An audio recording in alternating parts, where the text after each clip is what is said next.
Hey guys, welcome back to my channel.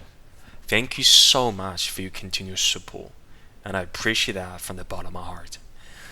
Now, in the last week, I had two subscribers coming to me, email me, and saying, Felix, I love your contents, I love your reviews and your approach to watches, but we've got limited amount of money, and we're new to the hobby as well. We're loving the SPB line. The mid-tier sort of premium level of Seiko watches, of course, this is the 62 mass SPB 147J. They've got between $600 to $800 to spend. Of course, we're talking about US here, but they are afraid if they buy these, they're gonna be out of money and out of coins to purchase the legendary SKX. What should they do? And I thought about it. This is a great question because I do believe there are many people that enter into this hobby just like you and me are thinking about this question. Should I go straight into one of the mid-tier level and premium level that with all the amazing specs, the higher movements, the sapphire crystal, or should we just, stick with the old recipe, the very popular legendary SKSs? Now today, I like to spend about 5 to 10 minutes to talk about a topic that I've been in my mind for a little while, especially after owning a couple of SKXs for a while.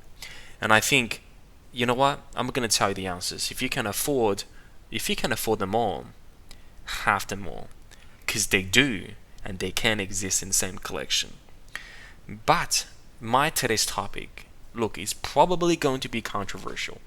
It might be welcomed by some and disagreed by many.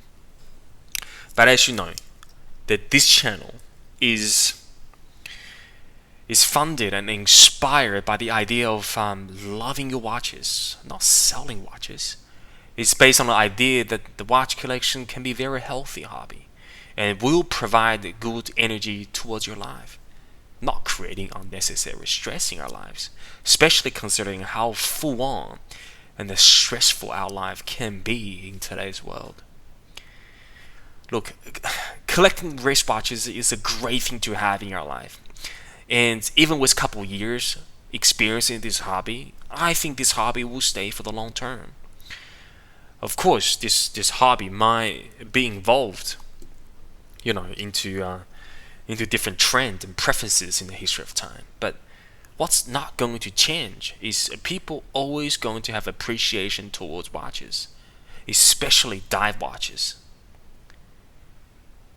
Seiko didn't invent dive watches, but I believe if we look up the definition of what a dive watch is on a dictionary, then you wouldn't be surprised to see Seiko's SKX getting mentioned there. Not because it is the first dive watches that was ever invented, but it is one of the most iconic, affordable, inspiring divers watches as people's champion to have on their wrist. In today's watch industry, I see too many brands, big or small, trying to upmarket their products. But again, look, it is not their fault. I challenge you to think if there's a known brand or product out there that is not going up in prices. But the way they're marketing, the way they do that is often through, claiming that their materials used is superior than others, that their case finishing is better than others. That they're claiming they're able to slash a multiple layer of anti-reflective coatings in and out on their sapphire crystal, or all their bezels are made in ceramic, and so on. I have to say it is a very attractive with those selling points in the beginning. But when every single micro brands or even larger manufacturing try to marketing their product the same way, it gets tired very easily for consumers. And for me, it just gets less and less interested. And ultimately, I believe it will lose its charm simply because everyone is doing it.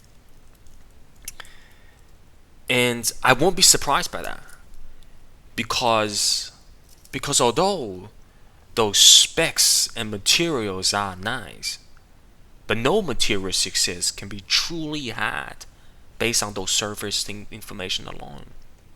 A real success has to be established based on its original design, the people behind it, the story of how it came about, how functional it is in practical terms, and how durable it is truly made that can only be known in the test of time.